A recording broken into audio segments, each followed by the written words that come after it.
A single cotton swab sealed in an evidence locker in 1993 sat untouched for 8 years. The technology to read it didn't exist yet. The King County Medical Examiner's Office preserved it anyway, on the chance that someday science would catch up to what the body of Mia Zapata had already told investigators on the morning she was found. And in 2001, it did. This is the story of what happened after that swab finally spoke, the trial that followed, the verdict that came after 11 years of waiting, the sentence that didn't survive its first appeal, and the 5 years that it took to fix that. It's the story of a courtroom in downtown Seattle in the spring of 2004, and of what justice actually looked like when it finally arrived. Welcome back, listeners, to Dark Dialogue, the podcast where we unravel the shadows of the human mind and dive deep into the mysteries that haunt small towns and big cities alike. I'm your host, John. And I'm your co-host, Angela, and together we shine a light on the stories that keep us up at night, unsolved disappearances, lives stolen too soon, and the questions that refuse to be buried. This is the fourth and final episode in our series on Mia Zapata, the singer for the Seattle punk band The Gits, who was raped and murdered on Capitol Hill in the early morning hours of July 7th, 1993. If you've been with us for the first 3 episodes, you know who Mia was. You know how the investigation stalled for nearly a decade, and you know how a cold case squad, a preserved saliva sample, and a national DNA database finally identified a man named Jesus Mezquia in December of 2002. This episode picks up where that left off. We're not going to rewalk the investigation, we're going to the courtroom, to the trial that started in March of 2004, to the case prosecutors built around a single piece of biological evidence, to the defense that tried to take it apart, and to the 5 years of legal aftermath that followed the verdict. And we're going to ask the question that's been sitting underneath this entire series. When the system finally worked, what did justice actually look like? And what could it never give back? Before we get into it, if you want to go deeper on this case or any of the investigations we cover, our Patreon gives you access to the Dark Docket, full case files, and extended interviews. Support the mission and join the investigation at darkdialogue.com. Let's get into it. All right, let's do that. Here's the central fact to hold on to for this entire episode.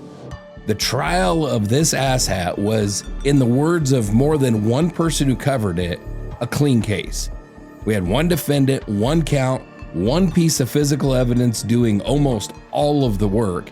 Everything else, the detectives, the witnesses, that prior attack in Miami, all of that existed to support the one piece of evidence that they had and close off every other explanation for how in the hell that got there.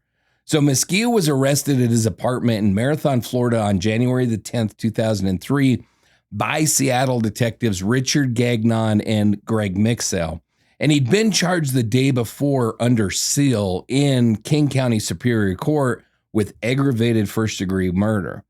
The aggravating factor being that the killing happened in the course of a rape. So King County Prosecutor Norm Mailing's office made one decision early on that shaped everything else. They didn't seek the death penalty.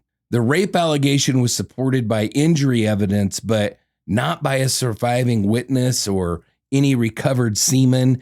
And Mailing's office reserved capital cases for stronger aggravation than that. And I gotta say, it's Washington. I don't know. I don't think they've killed anybody in Washington for friggin' forever. So it's not, I mean, it doesn't really play in on this case anyway. So no death penalty meant no penalty phase. And a case that reached trial in just over a year, fast for a homicide built on decade-old evidence. I mean, that's freaking screaming fast, really. Mm-hmm. And the case landed in front of Judge Sharon Armstrong, who was a veteran King County judge, and she was known for being tight on her evidentiary rulings and protective of jury fairness in heavily covered cases, like this one obviously was going to be. Tim Bradshaw, a cold case specialist, and Steve Fogg led the prosecution. John Munster, a defense attorney with decades of homicide trial experience, represented the asshat Mezquia. Now, before any of it reached a jury, 4 pretrial fights decided what that jury was actually going to be allowed to hear, which is common as hell. We see this all the time. And in a case that has no eyewitnesses, the rulings on what was going to be allowed basically decided the outcome before the opening statements ever happened. And the biggest fight, obviously, was going to be over the DNA itself. The defense argued the retested decade-old sample wasn't reliable and that the statistics behind the 1 to 1.5 trillion match weren't properly calculated for Mezquia's specific background. After a multi-day hearing with experts on both sides, Armstrong ruled that the testing was sound, the evidence had been properly preserved, and the math was conservative enough that any uncertainty actually favored Mezquia. So it's probably better than a 1 in 5 trillion match. But they were just being conservative. And they're like, yeah, well, I don't know what is being nice. Just, So the DNA was allowed in, and that ruling alone really probably decided this case before even a single witness took the stand. DNA is incredibly powerful. The second fight was over a woman named Valencia de Seco, whom Mezquia had attacked in Miami 6 months after Mia's murder.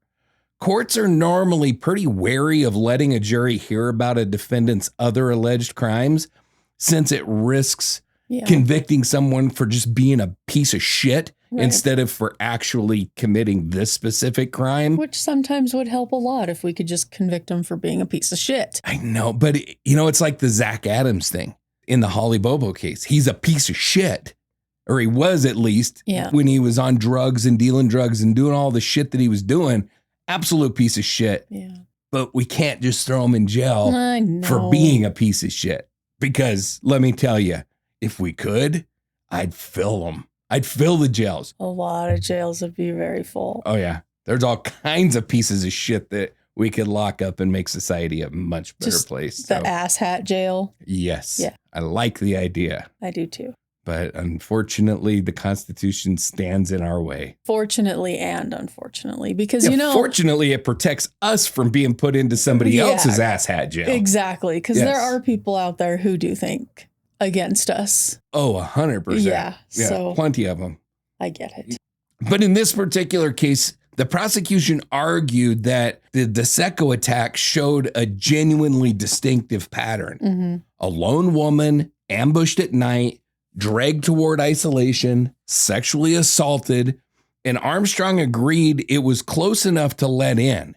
So while keeping out several other alleged assaults as being too remote to removed from this case, DeSecco testified, and by every account, it landed hard, which when you're dealing with a case where a woman is raped and murdered, and you have another victim there that was violently raped by the same piece of shit, that's strong testimony. It's the same MO. Yeah, that's really strong testimony. And the third fight was over this dipshit's own words.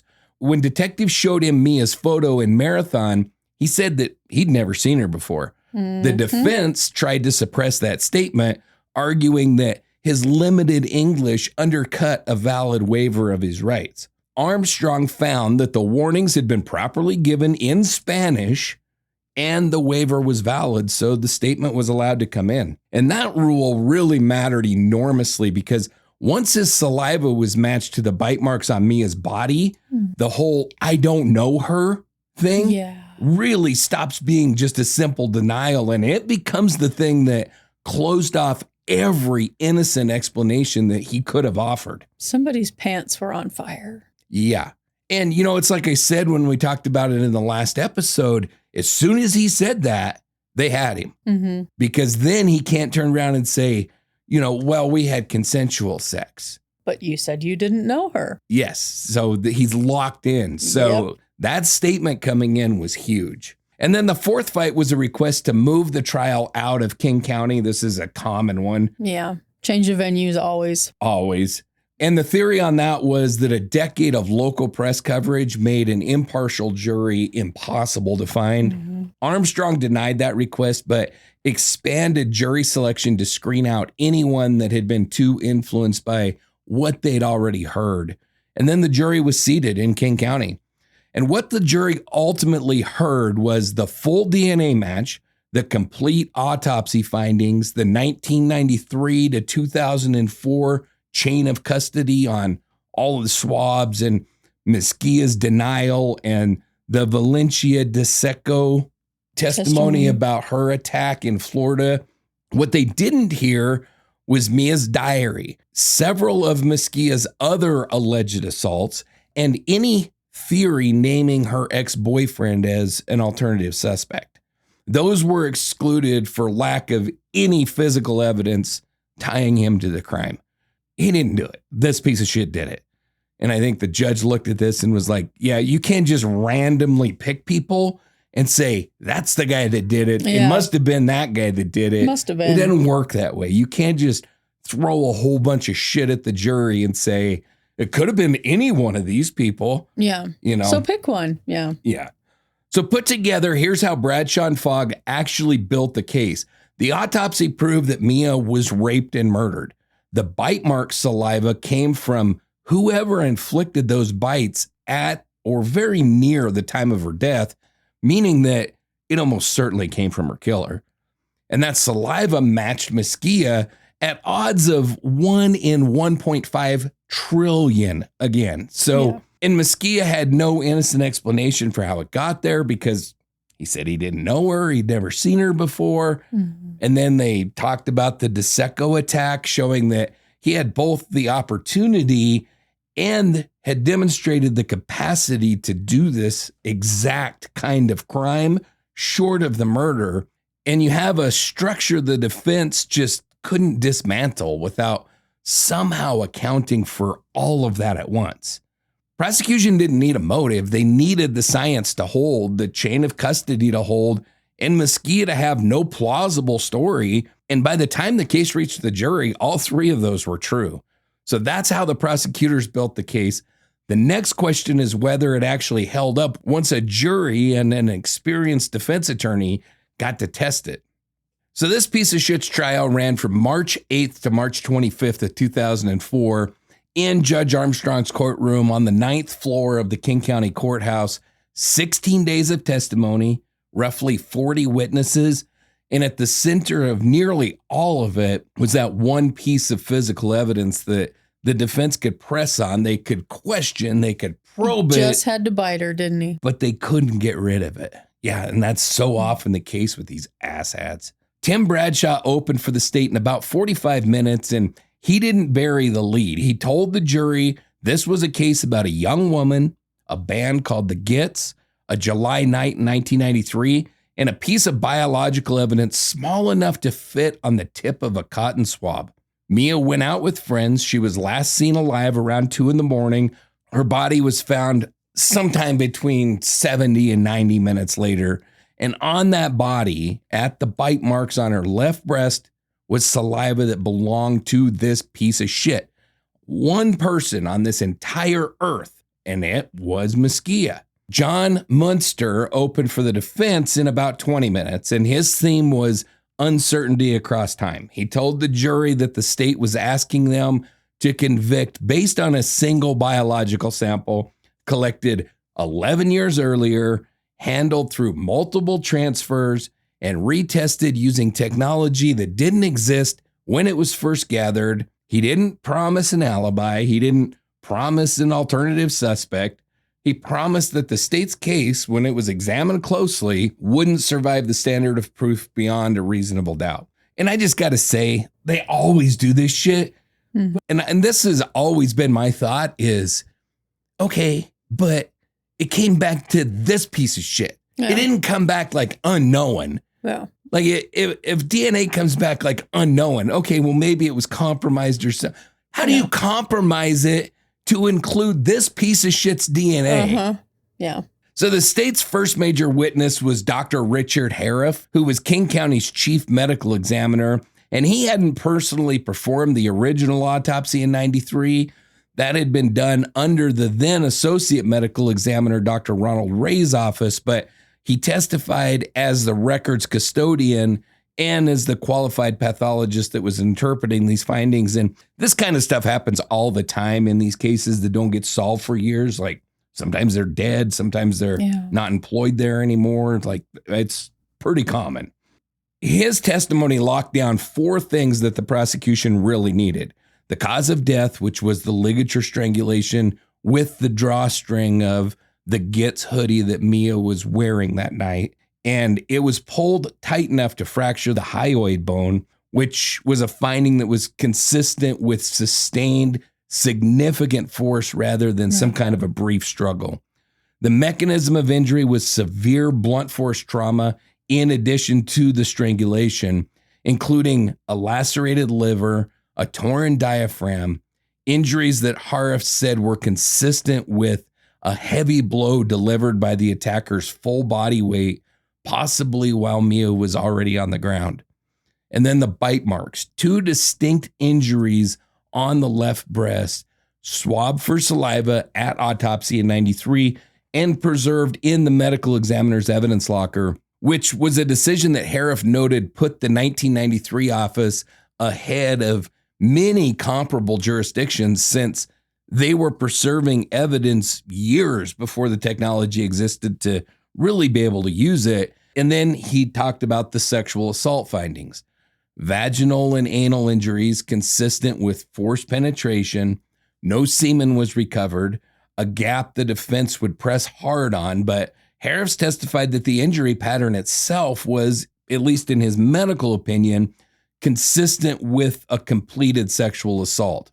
That mattered enormously because it was what elevated the charge from ordinary murder to aggravated first-degree murder. And then on cross-examination, Munster pushed on the absence of semen and on the 11-year chain of custody through 3 different medical examiners. And Harif conceded the absence of semen, but held firm on everything else, walking the jury through the evidence locker protocols, the temperature-controlled storage that had kept the swabs usable for over a decade. And then came the forensic spine of the case when forensic scientist Jody Sass and lab manager Beverly Himmick from the Washington State Police Crime Lab testified. We talked about this a little bit in episode 3.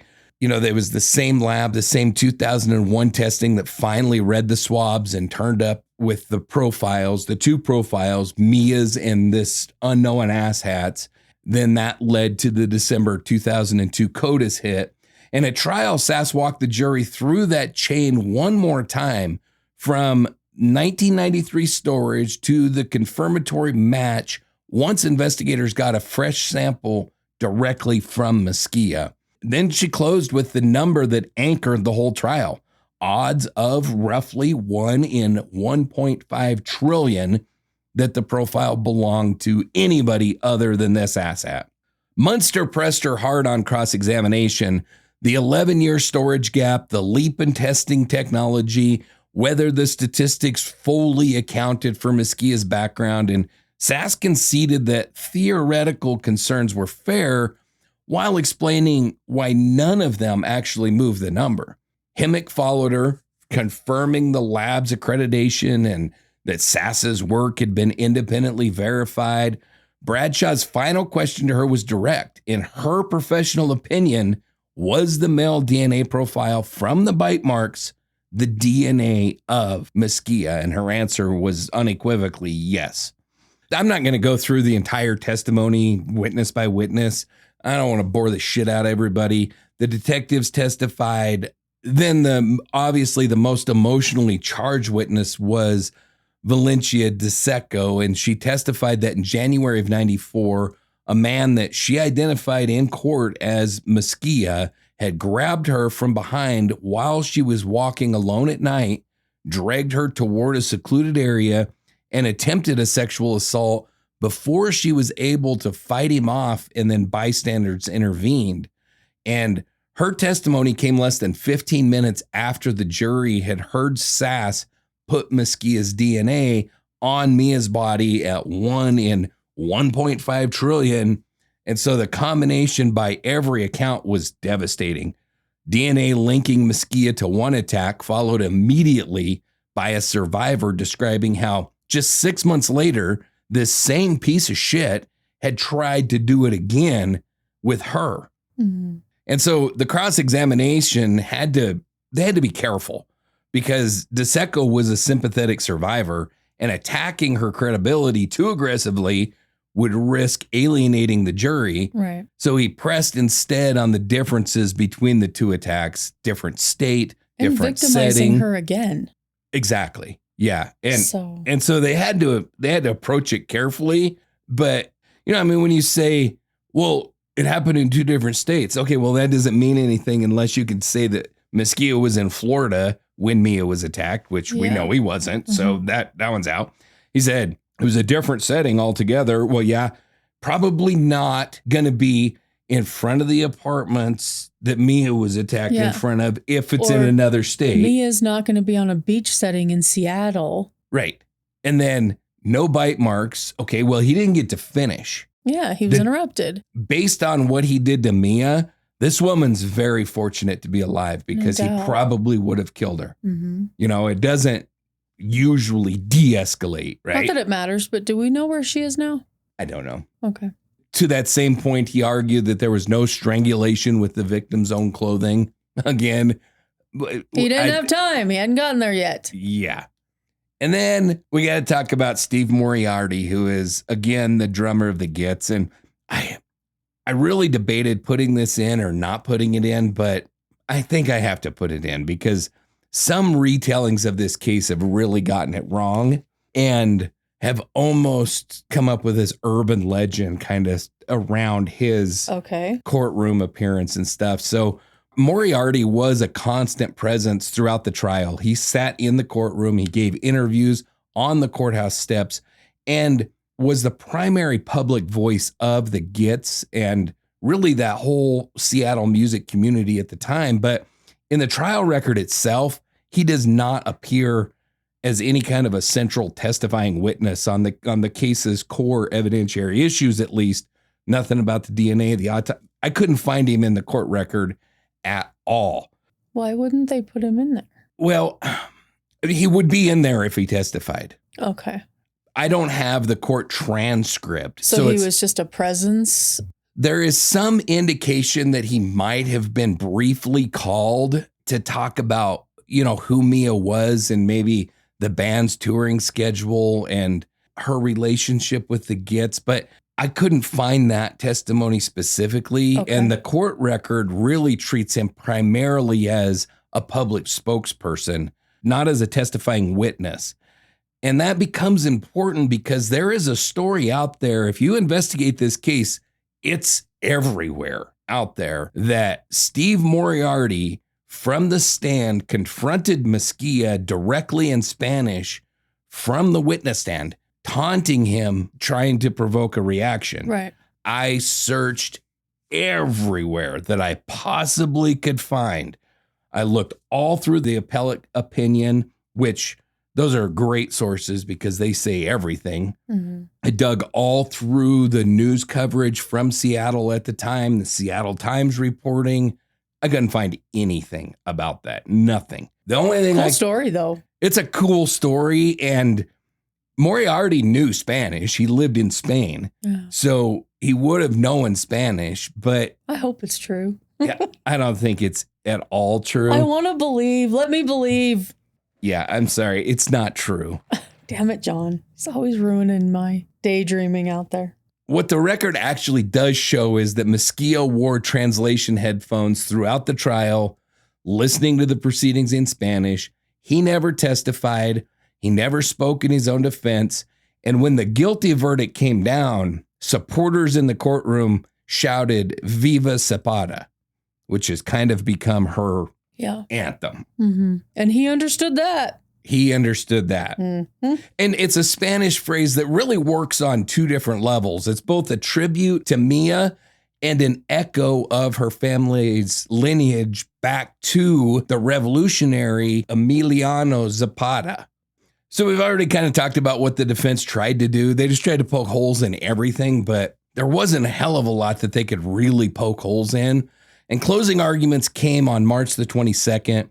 Bradshaw walked the jury through his 5-pillar structure one more time, and he closed with the line that, by contemporaneous accounts, was close to this, that the case was as simple as a saliva sample and a man who said that he didn't know her.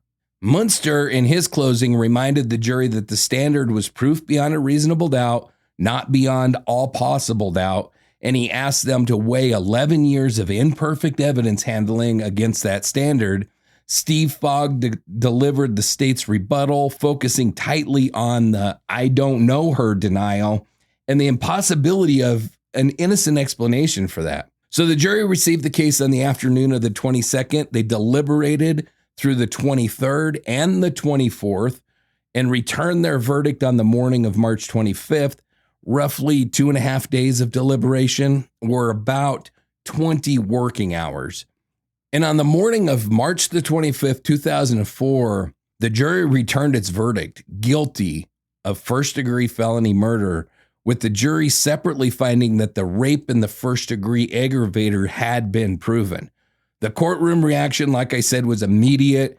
Supporters in the gallery shouting, "Viva Zapata." Several jurors, in an unusual gesture, shook hands with and embraced members of Mia's family and community as they were released from service. Well, because usually they don't. It's rare that you see that. It's a detail that tells you something about how that jury felt about the verdict that they just delivered and about the piece of shit that they had just convicted on behalf of it. I don't think that it really shows that the jury that they weren't acting impartially. I just think that they were touched by the story of what happened to this poor woman. Showing their reverence. Right, yeah. But usually they're ushered out of there before anybody can really get to them. I have seen cases where the jury has talked to and it's come up in appeals where the jury has talked to the family and stuff afterwards. And so it really depends. It's all over the map. And then, sometimes jurors will then come out and do press conferences or TV interviews or interviews for I've whatever. Seen that. And others just disappear and never want anything to do with it again. So I think that would be me. I would disappear for just no. So did the prosecution prove its case? Seems like it. Beyond the verdict itself, I got to say, yeah, of course they did. DNA, what can you say about it? This wasn't a case that the prosecution won by outworking the defense on motive or eyewitness testimony or circumstantial evidence, or they didn't have any of that to start with. They just had that DNA sample. But DNA, as we well know, is extraordinarily powerful in a court. It was then, it is now. If anything, I think DNA has just gotten more powerful. We've really almost come to a point in this country where if we don't have it, it's almost difficult to convict somebody because it is the gold standard of, did this person do this shit or not? Yeah. So the verdict came in on Thursday morning in March. The sentence came 5 weeks later on April the 30th. And that gap is important because it's where the legal case and the human case briefly converge in the same room before splitting apart again for the next 5 years. In Washington, roughly 5 weeks typically separates a guilty verdict from sentencing in homicide cases. That window gave the prosecution time to prepare its argument for a sentence above the standard range. It gives the defense time to prepare for any kind of mitigation. And it gives the court's probation department time to prepare a pre-sentence report. And it gave Mia's family and bandmates and the community time to submit victim impact statements. I was just about to ask about that. Yeah. And Steve Moriarty coordinated the submissions from the Gits surviving members, Andrew Kessler and Matt Dresner, along with himself, obviously. Home Alive gathered statements from women who'd taken its self-defense classes. Letters poured into the King County Prosecuting Attorney's Office. And on the morning of April 30th, Judge Armstrong called the sentencing hearing to order in her 9th floor courtroom, and the room was freaking packed. Mia's family, the Gits, the broader Seattle music community, the Home Alive members, the cold case detectives, the prosecution, the defense teams, and a wall of press. Mezquia entered in jail clothing, wearing the same translation headphones that he'd worn for trial. For many people, it was the first time that they'd seen this piece of shit in person. The trial itself had run 16 days, but Mia's broader community, the people who had organized the years-long private investigation and run Home Alive and played the benefit shows that funded it, had largely not been able to be in the courtroom for the trial. So sentencing was the first time that many of them were physically in the same room as the man who had killed her. And Bradshaw and Fogg argued for what's called an exceptional sentence, a term above Washington's standard sentencing range, which in 2004 ran roughly 20 to 27 years for a defendant with Mezquia's criminal history. They asked Armstrong to move that up, obviously, based on 3 aggravating factors that were permitted under state law: deliberate cruelty in the manner of the killing, the use of Mia's own clothing as the murder weapon, the bite marks, the severity of the blunt force injuries, the way her body was positioned, the particular vulnerability of a young woman alone on foot in the early morning hours, and the demonstrated pattern of danger to the public by this total piece of shit after he attacked DeSecco in Florida. His lawyer, Munster, argued for a sentence within that range, telling the court that the jury had already spoken on guilt and that relitigating these facts for sentencing purposes wasn't appropriate. Then came the victim impact statements, and this is the part of the hearing that doesn't reduce easily to some kind of legal procedure. No. Mia's father, Dick Zapata, addressed the court directly, the man who'd carried this case publicly for 11 years, who'd been the recipient of Detective Gagnon's phone call in December of 2002, telling him about the CODIS hit. By multiple accounts, his statement was measured and grieving and devastating in its specificity. Not abstractions about loss, but his daughter as a person, her art, her writing, her voice, the life that she didn't get to live. Steve Moriarty spoke for the surviving Gits about the band's international touring plans, the second record that she never got to re-record, an artistic partnership that was cut short. His public statements to the Seattle Times afterward was simple. There was closure, he said, in never having to think about this guy again. Members of Home Alive addressed the court about what Mia's death had built, the self-defense classes, the survivor-centered program, the women whose lives the organization had touched, framing the sentencing not just as justice for Mia, but as a kind of institutional vindication for the work that the community had built around her name. Written statements came in from friends and former bandmates, including Tracy Victoria Kinley, TV, and her ex-boyfriend, Robert Jenkins. So Mezquia then was given a chance to address the court before sentencing, and that's pretty standard procedure. He maintained his innocence. He did not apologize. He did not address Mia's family or the band or anybody. Coward. His statement, delivered through a Spanish interpreter, was very brief, simply a denial that he'd committed the crime. Pretty much it. It was, in its way, one more confirmation of everything that the trial had already established. He'd never offered any kind of alternative explanation for the saliva. He never claimed an alternative encounter. He never explained anything. And at his last opportunity to say anything at all, he said nothing new. Judge Armstrong's findings centered on the deliberate cruelty of killing and the extreme nature of Mia's injuries, findings that she said went well beyond what was legally required just to establish the elements of first-degree felony murder. She sentenced Mezquia to 37 years in prison, which was well above that standard range and at or at least near the statutory maximum that was available given the charge and the jury's findings. For a 49-year-old defendant, the sentence was functionally a life sentence. Even with good time credit, he wouldn't be eligible for release until his late 70s or 80s, if ever. I hope never. Now, there's an important thing to understand here because It's part of this story that gets misunderstood probably the most. And that is that 8 weeks after Armstrong handed down that sentence, the United States Supreme Court decided a case called Blakely versus Washington, and it would unsettle Mezquia's sentence specifically because it was a Washington case about exactly the kind of judge-made finding that Armstrong had relied on.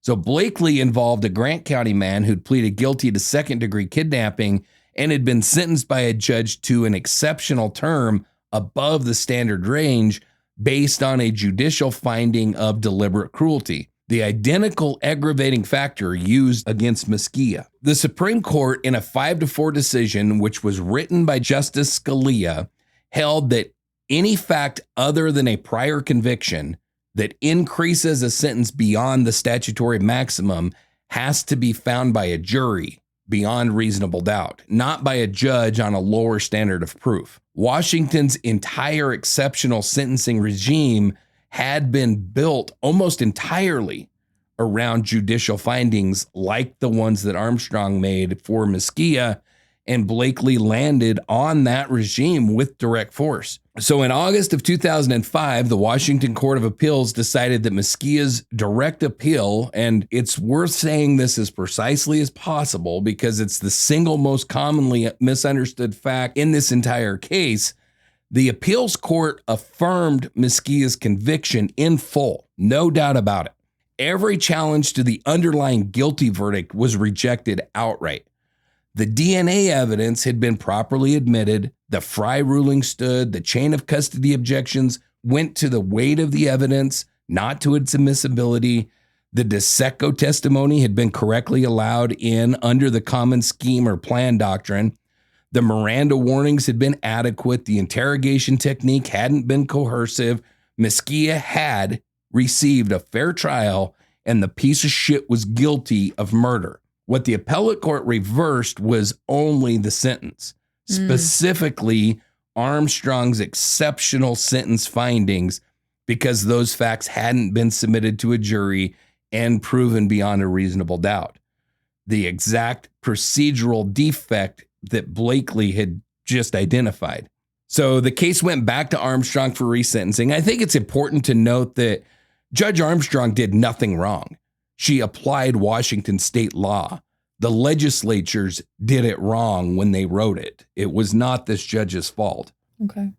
The case went back to Armstrong for resentencing. And then what followed was nearly 4 years in resentencing limbo while Washington's legislature and courts tried to work through the broader process of fixing every case that was affected by the Blakely ruling statewide.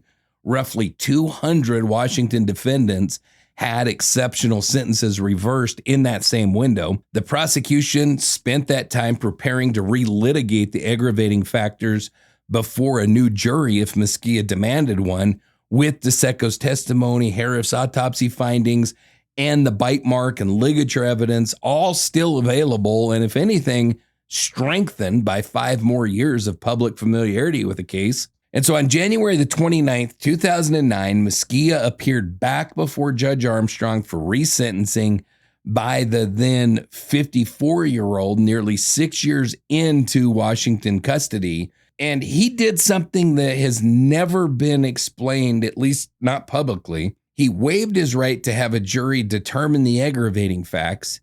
He could have demanded a jury. He could have forced the state to bring 12 more King County residents into the courtroom and made them find deliberate cruelty and extreme injury beyond a reasonable doubt all over again.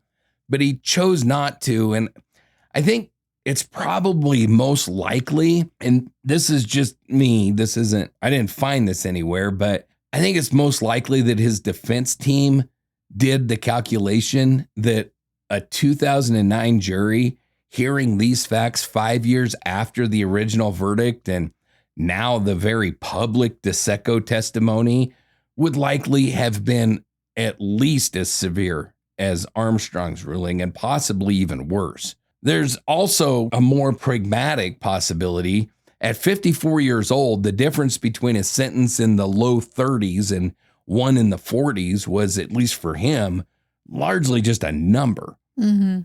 This douchebag is going to die in prison. Does it matter if he dies with 30 years left on his sentence or 40 years left? You know, I mean, who cares?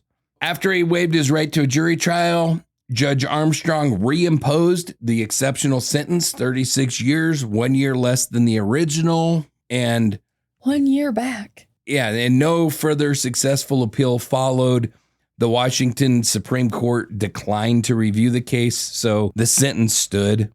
Mezquia served the remainder of his sentence in Washington state custody, and the piece of shit, hallelujah, hallelujah, died on January the 21st, 2021 at the age of 66. And he's a total piece of shit, so I have no guilt in old age.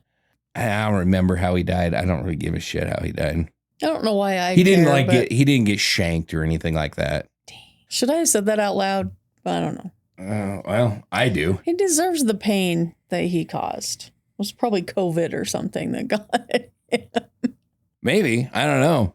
I mean, press reports put his place of death at a hospital in Pierce County, Washington. He appears to have been housed at different Washington facilities at different points over his 17 years in prison, which isn't that unusual at all. And the Pierce County Hospital location likely reflects some kind of a medical transfer rather than any kind of a housing assignment or something like that. Son of a bitch got sick. Who knows? Hopefully he suffered a lot before he died. Yeah. But we don't know. We don't know. He never confessed. He never explained why he was in Seattle, why he chose Mia, or what he remembered about that night or the years that followed. Whatever he knew died with him. Steve Moriarty, who had been on Washington's victim notification list, learned about the death through what he's described as an institutional letter. That's his phrase. And that's how he described it in a 2024 interview that was tied to the publication of his book. And he described the moment as strangely flat. There was no real celebration left to have. Whatever closure was available had already been gathered piece by piece over the years. It was just simply news that this piece of shit who'd killed his friend and bandmate was gone, having offered to the very end nothing. No apologies, no confessions, no answers, no nothing. Moriarty's public comment on hearing the news was characteristically direct. The man had been a deeply negative influence on his life for a long time, and he was glad to see his life end. And I'm right there with you, brother, because I feel exactly the same way. Same. So we got to talk for a minute about the music, because that's really where Mia herself still lives most directly. The Gits' own catalog is, like we've said, pretty slim. The band had only a few years and 2 albums, and the third record that they'd planned never got made. But Frenching the Bully and then the posthumously released Enter the Conquering Chicken have been reissued multiple times, reworked. They've gotten better. And critics across 30 years have consistently placed Mia's voice in the first rank of American rock vocalists. And I agree, repeatedly drawing comparisons to Janis Joplin, Aretha Franklin, Bessie Smith, and a vocalist who fused blues and punk in a way that few singers, none that I know of in any era, have ever been able to match. I think Joplin was probably the closest to Mia. I like Mia Zapata's voice better, but Janis was friggin' awesome in her own right, so I'm not taking anything away from her. Her bandmates and her peers made sure that voice didn't simply disappear into a case file. 7 Year Bitch released the tribute album Viva Zapata in 1994 with songs written directly about Mia and her murder. And then Joan Jett, who we've talked about, she was a vocal supporter of the Gits and helped fund the years of the private investigation and worked with the Gits in their tribute concerts and stuff on all that kind of stuff. And Joan Jett would say that what she considers Mia's greatest legacy is simply the music. Strong, beautiful punk rock music coming from a woman's specific perspective, because that's who Mia was. Steve Moriarty has spent more time than almost anyone keeping that music and that story in front of new audiences. The Gits movie premiered in 2005, and it got a wide theatrical release on July 7th of 2008, 15 years to the day after Mia's murder. In 2013, a play inspired by her music, These Streets, debuted at Seattle's ACT Theater. And in 2024, Moriarty published his book, Mia Zapata and the Gits, a story of art, rock, and revolution, which is a freaking great book, by the way. Very little time is spent on the murder. It's all about Mia and the Gits.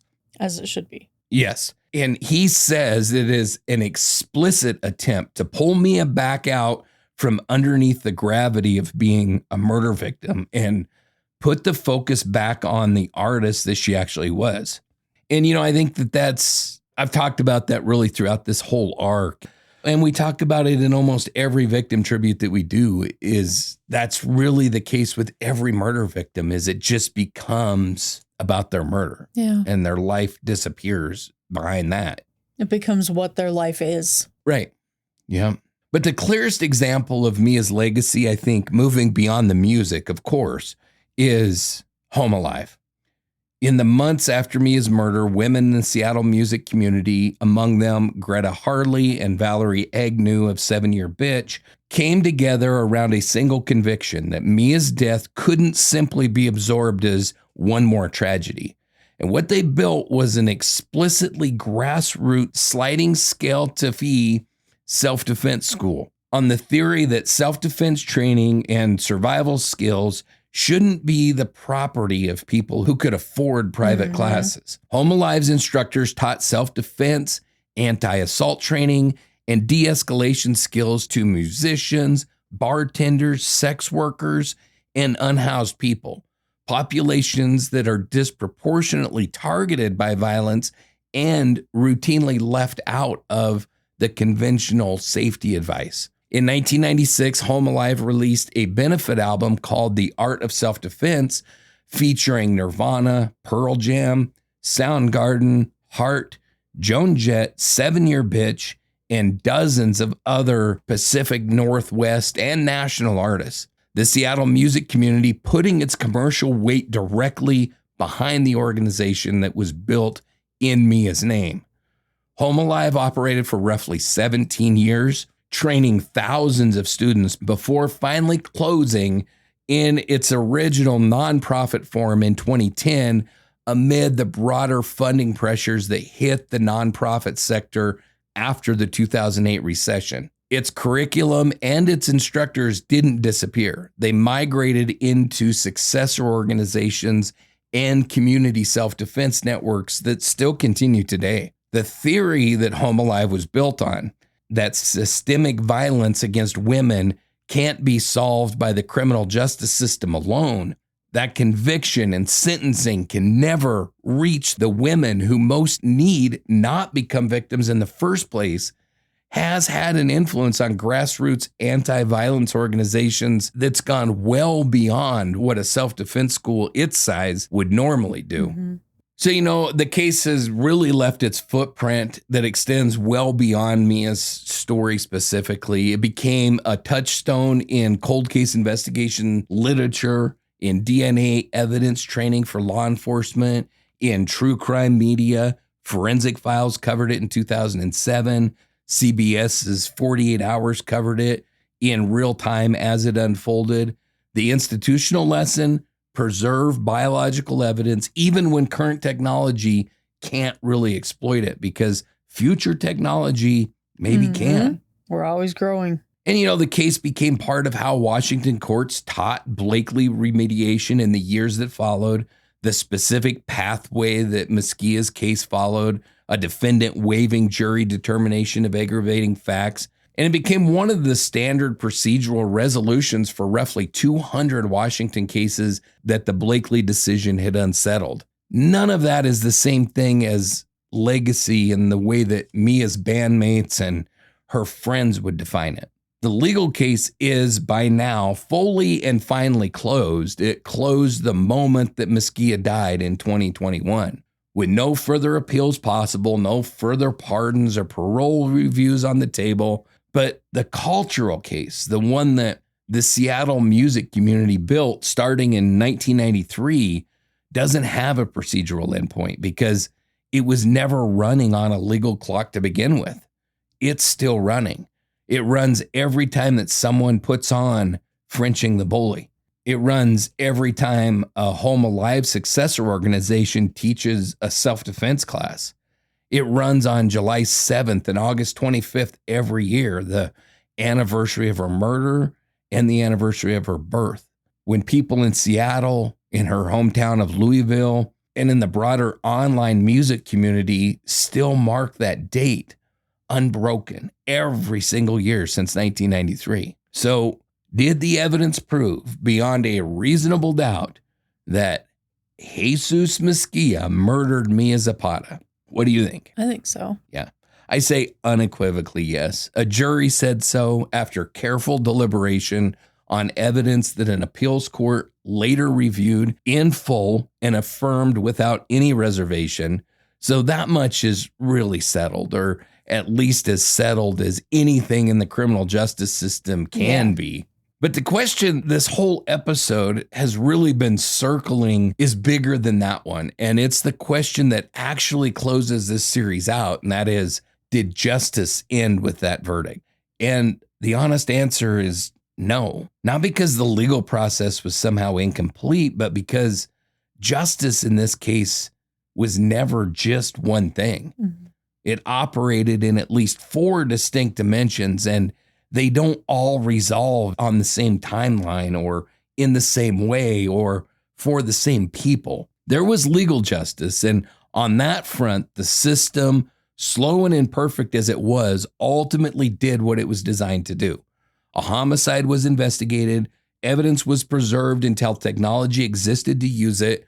The cold case unit took the case, they found the asshole, they tried him, they convicted him, all of that kind of stuff. Then there was the scientific justice, and this is, in a real sense, the engine that made everything else possible.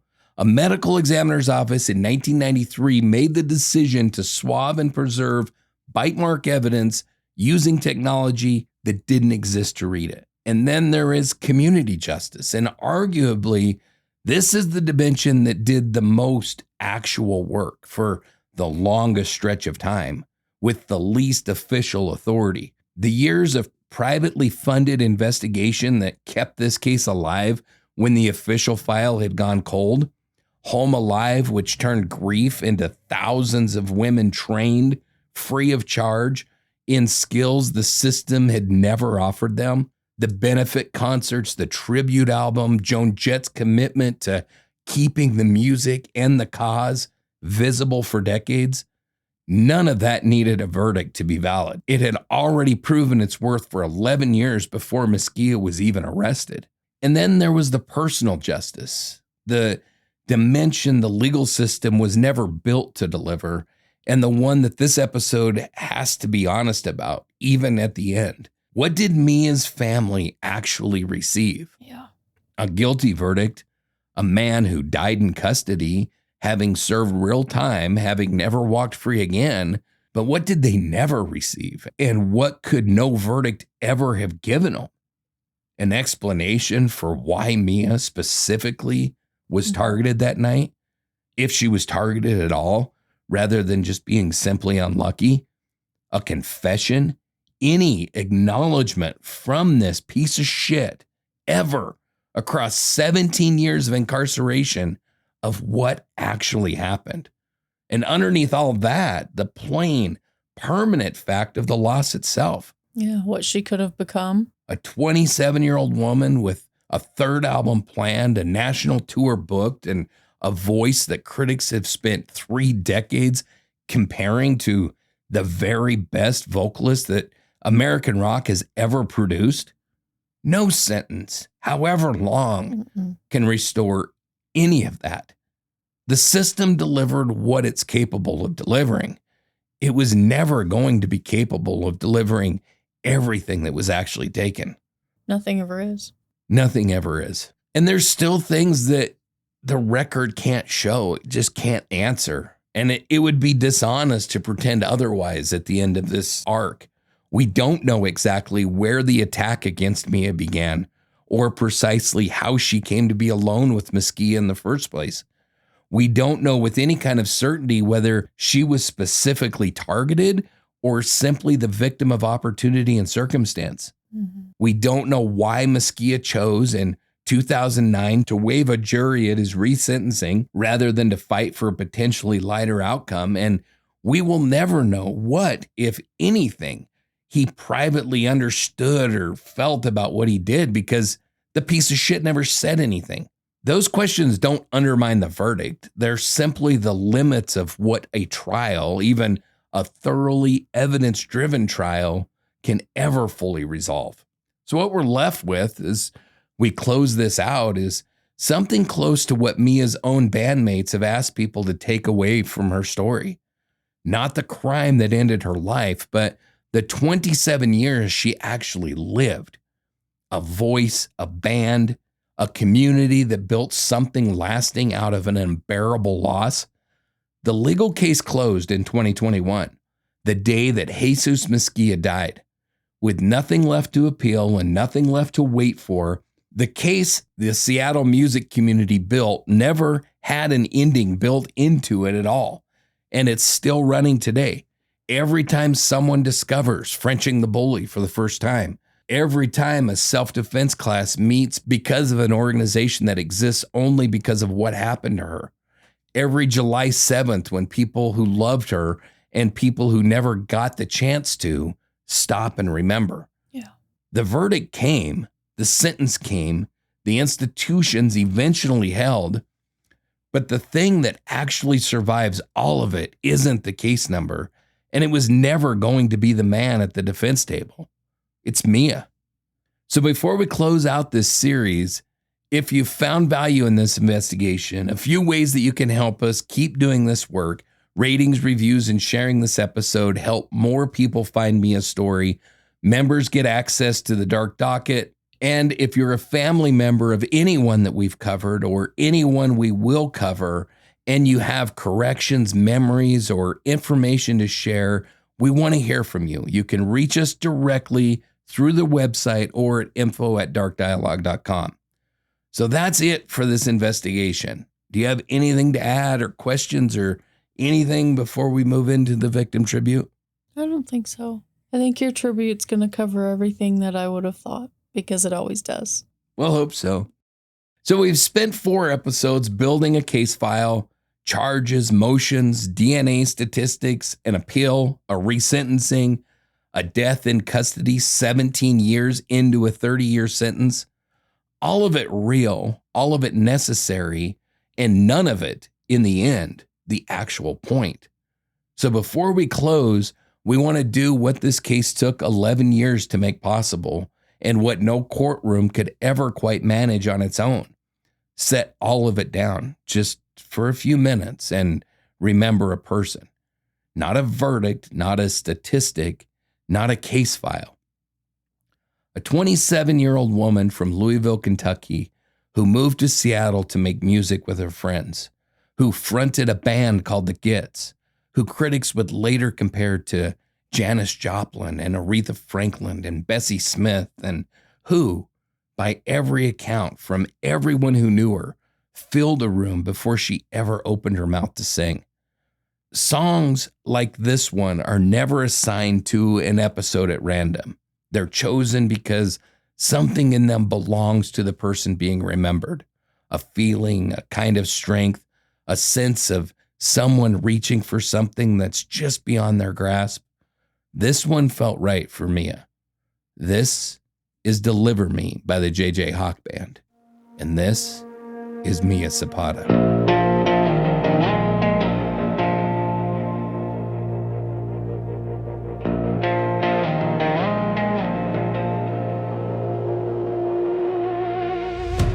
Mia Catherine Zapata was born August the 25th, 1965, and she grew up in Louisville, Kentucky, in and around a circle of friends at Antioch College who would go on to define an entire corner of American rock music. Before Seattle, before the Gits, before any of what this series has spent 4 episodes investigating, she was simply someone with an enormous amount to say and a voice built to say it. She moved to Seattle and helped found the Gits, and from the moment she stepped to the microphone, the people around her understood they were watching something rare. Hers wasn't a polished or a careful voice. It was raw, blues-soaked, punk in its delivery, but rooted in something older. A vocal lineage people would later trace back to Bessie Smith and Aretha Franklin, filtered through the noise and the urgency of early 90s Capitol Hill. The Gits made 2 albums in those 4 years, Frenching the Bully and Enter the Conquering Chicken, and they were just getting started. A 3rd record was planned. International touring was on the table. Mia was, in the words of the music critics who revisited her work for 30 years since, on the edge of exactly the kind of breakthrough that the rest of the Seattle scene was already having. But the people who actually knew her talked less about the trajectory of her career and more about who she was in a room. Friends remember her as funny, genuinely, reliably funny, fiercely loyal, and unafraid to take up space in scenes that didn't always make room for women to be as loud, as direct, or as uncompromising as she was. She wrote constantly. She was, by every account from the people who loved her, in the middle of becoming exactly who she was going to be. On July 7th, 1993, that future ended. And what followed wasn't just 11 years of waiting for an arrest or 27 years of a court case working its way to its conclusion. It was a community that refused to let her become only the way that she died. They built Home Alive and they trained thousands of people in skills the system has never offered them. They wrote songs about her, named bands and live albums and tribute, and kept her music in print and in circulation for 3 decades and counting. They marked July 7th and August 25th every single year without fail, for over 30 years running, in Seattle and in Louisville and everywhere her music found someone new. Her bandmates, when the case finally and fully closed in 2021, said the thing that we should probably end on here too, that they'd rather you remember her friendship, her talent, her humor, and the art and the music that she left behind than the crime that took her from all of it. So that's where we'll leave it. Not with a verdict and not with a man who never explained himself and is gone now anyway, but with a 27-year-old singer from Louisville who could fill a room with her voice before she'd sung a single word, and who still does every time someone presses play. Rest easy, Mia.